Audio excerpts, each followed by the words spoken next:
समर्थ जय स्वामी समर्थ. श्री स्वामी समर्थ जय जय स्वामी समर्थ. एकदा एक माणूस मरतानाही खूप यातना भोगत होता. त्याला पाहण्यासाठी खूप लोक जमली होती. तेव्हा तिथून एक संत जात होते. लोकांनी त्या संतांना विचारलं, या पीडिताला मुक्ती मिळण्यासाठी एखादा उपाय सांगा, जेणेकरून त्यांचा शांततेत मृत्यू होईल. संतांनी सांगितलं, जर स्वर्गातली माती आणली तर तो या यातनेतून मुक्त होईल. सगळे थक्क झाले. आता स्वर्गातून माती कोण आणेल?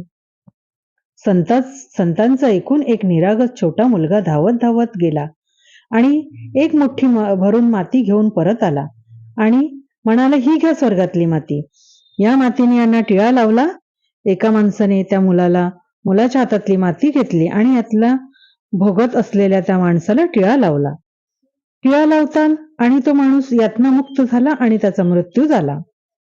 सर्वांनी हे पाहिलं आणि सर्व चकित झाले. त्या संतांनी त्या लहान मुलाला विचारलं, बाळा, तू ही माती कुठून आणली? पृथ्वीवर कुठे स्वर्ग आहे? काही क्षणातच तू ती माती आणली? लहान मुलाने सांगितलं, आमच्या शिक्षकांनी सांगितलं होतं, आईचा आशीर्वाद आणि तिच्या पावलांमध्ये जे स्वर्ग आहे ते इतर कुठेही नाही. यामुळे ही माती मी माझी आई उभी असलेल्या जागेवर असलेली माती घेऊन आलो आहे. तेव्हा संत म्हणाले, खरं आहे, त्या मुलांमुळे आईच्या डोळ्यात पाणी येतं. त्याला अशा मरण यातना भोगाव्या लागतात. त्यामुळे तुम्ही किती यश पैसा मिळवा, जमवा, आकाशातली गवसणी घाला, पण आई आनंदी असेल तर भगवंताला देखील तुम्ही निराश करू शकणार नाही. भगवंताला देखील तुम्ही निराश कराल. कुठलेही दान धर्म केल्यानंतर मिळणारं फळ तुम्हाला मिळणार नाही. वैराग्य वाचून सारा परमार्थ लटका आहे. पक्ष्यांची पिले त्यांच्या पंखाखाली वाढतात. त्याप्रमाणे घरातल्या माणसांना आपण प्रेमाच्या आश्रयात ठेवावे. आपण त्यांच्यावर प्रेम करतो याची जाणीव ज्याला असेल, त्याचे दोष काढलेले त्याला बोचत नाहीत. आईने मुलाचे दोष त्याला सांगितले तरी त्याला त्याचे वाईट वाटत नाही. रोग्याच्या अंगातला ताप निघाला की त्याला शक्तीचे औषध लागू पडते, कारण शक्ती येणं हे स्वाभाविक आहे. त्याचप्रमाणे अंतःकरण शुद्ध झालं की परमार्थ सोपा बनतो. परमार्थात मनाचे कष्ट आहेत, कारण आपल्याला मनाच्या आतपर्यंत सवयीच्या उलट जायचे आहे आणि म्हणूनच परमार्थाला अगदी स्वतःपासून सुरुवात करायची असते. आतमध्ये भगवंताचे अनुसंधान ठेवून बाहेरून वृत्ती आवरण्याचा जो प्रयत्न करील त्याला परमार्थाचा अनुभव लवकर येईल. मन जरा भगवंतापासून बाजूला झाले की इतर विषयाने त्याच्यावर घाला घातलाच म्हणून समजावे.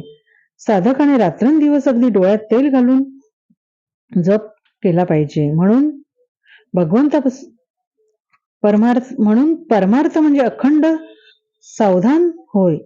प्रपंच आणि परमार्थ वेगळा नाही. प्रपंच अनास शक्तीने आणि आनंदाने करणे हाच परमार्थ.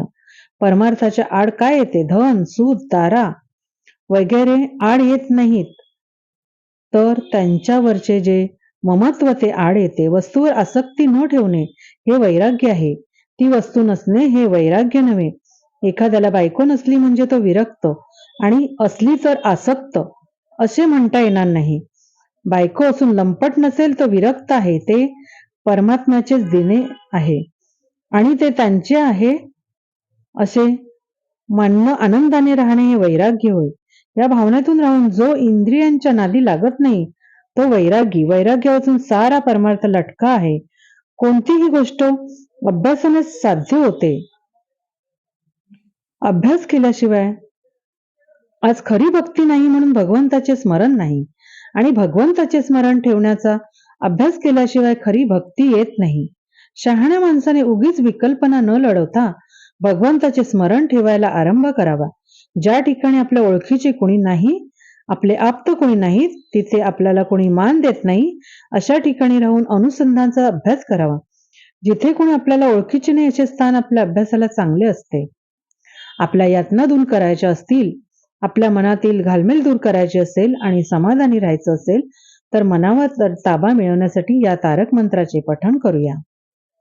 निशंक होई रे मना, निर्भय होई रे मना, प्रचंड स्वामीबळ पाठीशी नित्य आहे रे मना.